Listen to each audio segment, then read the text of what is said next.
Bonsoir à toutes et à tous et bienvenue au Journal du Soir sur Télé Liban.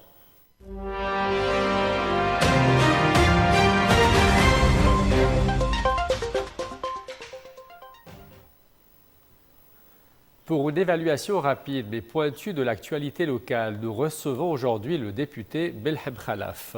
Belhem Khalaf, bonsoir et Bonsoir. merci d'avoir répondu présent à notre invitation. Je commencerai donc par ma première question. Aujourd'hui, la France est dite réjouie et satisfaite de la tenue des élections législatives. Est-ce que vous partagez le même point de vue? Ô combien on attendait à ce que l'État retrouve sa régularité dans le respect des échéances et surtout les échéances électorales, que ce soit au niveau municipal, et ô combien on l'espère pour les élections législatives. Donc un pays démocratique ne peut que se réjouir de revoir ces élections qui ont tardé à venir. Pendant 2 ans, il y a eu une prorogation injustifiée, et puis aujourd'hui, on voit que le pays a exprimé, dans le bon sens de la démocratie, ce principe établi qui est celui de l'alternance du pouvoir. Et l'alternance du pouvoir est un des principes premiers qui distingue une démocratie de toute autre forme de régime. Et donc, bien évidemment, premièrement, nous sommes satisfaits qu'il y ait eu le respect de cette échéance. La souveraineté de l'État est souvent invoquée mais rarement respectée. Le désarmement des factions palestiniennes, à votre avis, sera-t-il le prélude, en quelque sorte, du désarmement du Hezbollah ou sinon, vous pensez plutôt que non, cela n'aura pas lieu comme le fait savoir bien souvent Naïm Qassem? Non. Prenons les choses pas à pas. Premièrement, concernant les Palestiniens, c'est quelque chose qui nous a coûté en termes de fardeau pendant plusieurs années. Et on sait pertinemment que cette lourdeur de présence armée a défiguré la solidarité du peuple libanais pour un temps avec ce qu'aujourd'hui on exprime haut et fort avec le peuple palestinien pour cette cause qui est une cause juste et une cause à laquelle on clame de par la conscience internationale et on clame de par les résolutions internationales. Ce point sur lequel il faut être très clair, la souveraineté du Liban ne peut en aucune manière être, bafouée, violée par une présence armée étrangère. Et cela après l'abolition de l'accord du Caire qui a mis fin à cette présence armée. Donc il n'y a pas lieu. Et je salue les propos du président palestinien qui était en visite au Liban, qui va dans le sens du respect de la souveraineté libanaise.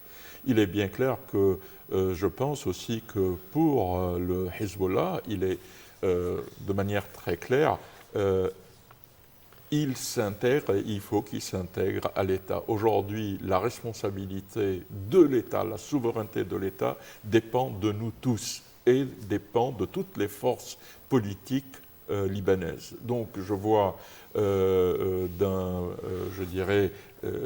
vois les choses aller dans le bon sens puisque il y a il y a les résolutions, il faut respecter la légitimité internationale, et cette légitimité internationale doit être respectée non seulement par le Liban et par les Libanais, mais aussi par les parties à la résolution 1701, et surtout qu'on voit par l'accord du cessez-le-feu que le Hezbollah a accepté et s'est vu soumis à ce cessez-le-feu, on trouve aussi qu'il est anormal, qu'il est injuste de voir que nous sommes bafoués aussi par plus de 300 violations de ce cessez-le-feu, de la résolution 1701 par Israël et auquel il faut mettre aussi fin à cette violation et à ces atteintes dont la légitimité internationale impose. Et là, je fais appel aux puissances, aux pays de grande puissance, surtout aux États-Unis et à la France, qui ont garanti ce respect de cessez-le-feu, d'aller dans ce sens-là.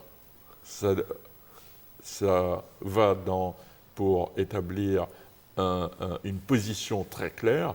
C'est à l'État, aujourd'hui, et seul à l'État, je dirais, l'exclusivité d'avoir, je dirais, les armes en ses mains, mais aussi d'avoir le devoir de défendre le pays. Et concernant donc, enfin, dernière question, la reconstruction des zones dévastées. Je parle évidemment du Liban Sud, de la Mecca et de la banlieue sud du Liban. Est-ce que vous pensez que le gouvernement est capable aujourd'hui de récolter des fonds, disons, si le garant principal, à savoir les États-Unis, ne donne pas son feu vert là-dessus? Moi, j'ai à maintes fois, je dirais, donné un avis à ce sujet. Il ne faut pas oublier que après la Deuxième Guerre mondiale, les pays d'Europe ont été dévastés. Et la première, je dirais, prise de conscience était à travers un élan national et un élan de solidarité qui s'est exprimé à partir des gens eux-mêmes, avant que le plan Marshall ne s'installe et n'arrive. Donc il y a un premier aspect auquel il faut vraiment pousser, et moi je pousse l'État, le gouvernement libanais à aller dans ce sens, qu'il y ait un élan national pour la générosité et pour la reconstruction des villages complètement détruits, surtout dans la zone frontalière. Et c'est ce que il y a je dirais, une première action qui a été à Beyrouth même. Il y a un quartier en entier de 25 immeubles qui aujourd'hui, grâce à un élan de bénévolat et de solidarité nationale, qui se remet en place. Bien évidemment, les moyens sont limités, mais en attendant le plan, si vous voulez, entre guillemets, d'une aide internationale, il ne faut pas laisser rester les bras croisés en attendant juste qu'une manne nous descende. Il faut qu'il y ait un élan national qui puisse remonter la solidarité en face et dire combien on peut être... Aujourd'hui, on a besoin que cette solidarité se manifeste et s'exprime par des actions sur le terrain. Melhem Khalaf, merci encore d'avoir répondu présent à notre invitation ce soir sur les plateaux de Tel Liban. À très bientôt, j'espère. Merci.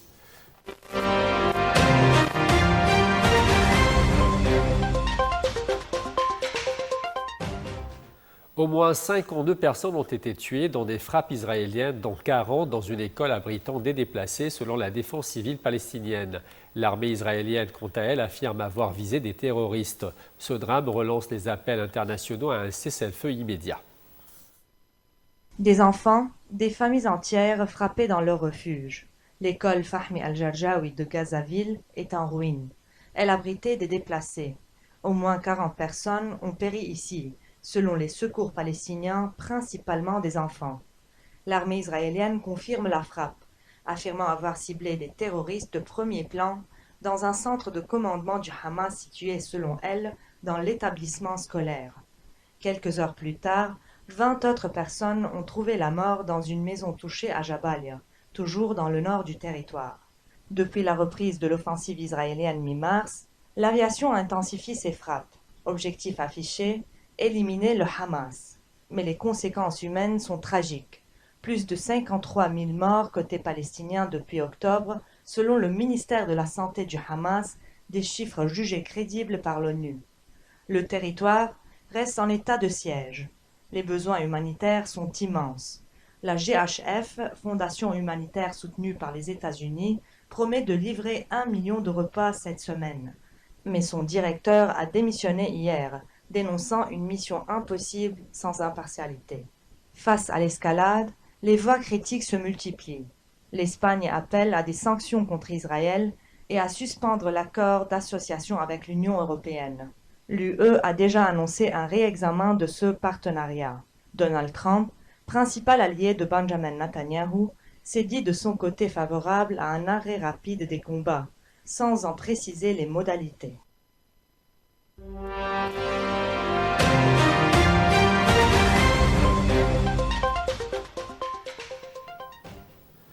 Le président Donald Trump s'est montré optimiste à propos des discussions en cours avec l'Iran sur son programme nucléaire. Selon lui, des progrès très bons ont été réalisés. Devant les caméras, Donald Trump s'est montré confiant. Avant d'embarquer pour Washington, le président américain a qualifié les discussions avec l'Iran de très bonnes. Il évoque même des progrès réels et sérieux. Depuis le 12 avril, Téhéran et Washington ont entamé un dialogue diplomatique sur l'épineux dossier du nucléaire iranien. Le 5e cycle des pourparlers s'est tenu vendredi dernier à Rome sous la médiation d'Oman. Les négociations d'une durée de 3 heures ont réuni le diplomate iranien Abbas Araghchi et l'envoyé spécial américain Steve Witkoff. Les deux parties se sont félicitées d'échanges constructifs, mais en coulisses on reconnaît la complexité du dossier. Trop compliqué pour se régler en 2 ou 3 réunions, a confié le représentant iranien. Ces discussions marquent le plus haut niveau de contact entre les deux pays depuis que Donald Trump a retiré les États-Unis de l'accord de Vienne en 2018. Il cherche aujourd'hui à renégocier un nouveau pacte dans l'espoir de faire lever les sanctions qui étranglent l'économie iranienne. Mais un point continue de bloquer, la question de l'enrichissement d'uranium. Les États-Unis et leurs alliés soupçonnent Téhéran de vouloir se doter de l'arme atomique, ce que l'Iran nie farouchement. Au cœur du désert mauritanien cette fois, la ville médiévale de Walata lutte pour sa survie. Ce joyau architectural et intellectuel, vieux de près d'un millénaire, voit ses murs s'effondrer et ses manuscrits centenaires menacés par le climat et l'exode. Perché entre les montagnes et le sable, Walata était autrefois l'un des phares de la culture islamique. Aujourd'hui, la ville, surnommée le rivage de l'éternité, est rongée par le temps et l'oubli. À la dernière saison des pluies, les murs ont cédé. Sur les 293 parcelles de la vieille ville, seules une centaine sont encore habitées. La désertification gagne, 80% du territoire mauritanien est concerné. Le sable avance malgré les tentatives de reboisement entamées il y a 30 ans. Mais Walata garde une âme. Derrière des portes d'acacia décorées par les femmes, 16 bibliothèques familiales préservent des manuscrits vieux de plusieurs siècles. Imam et gardien du savoir, Mohammed Ben Bati veille sur 223 manuscrits parfois abîmés par l'eau, la poussière ou l'oubli. Il manque de moyens mais pas de foi. Dans les années 90, l'aide espagnole a permis la restauration de milliers d'ouvrages. Aujourd'hui, la survie du patrimoine dépend de quelques passionnés. Le soir venu, quand la chaleur se retire, Walata s'éveille à nouveau. Et dans ce souffle retrouvé, la mémoire d'un monde ancien continue de vibrer. Un festival annuel tente de raviver la flamme dans les 4 villes anciennes du pays. Mais pour Walata, le combat contre le désert ne fait que commencer. C'est ainsi que se termine ce bulletin d'information. Merci à vous de votre fidélité et à très bientôt.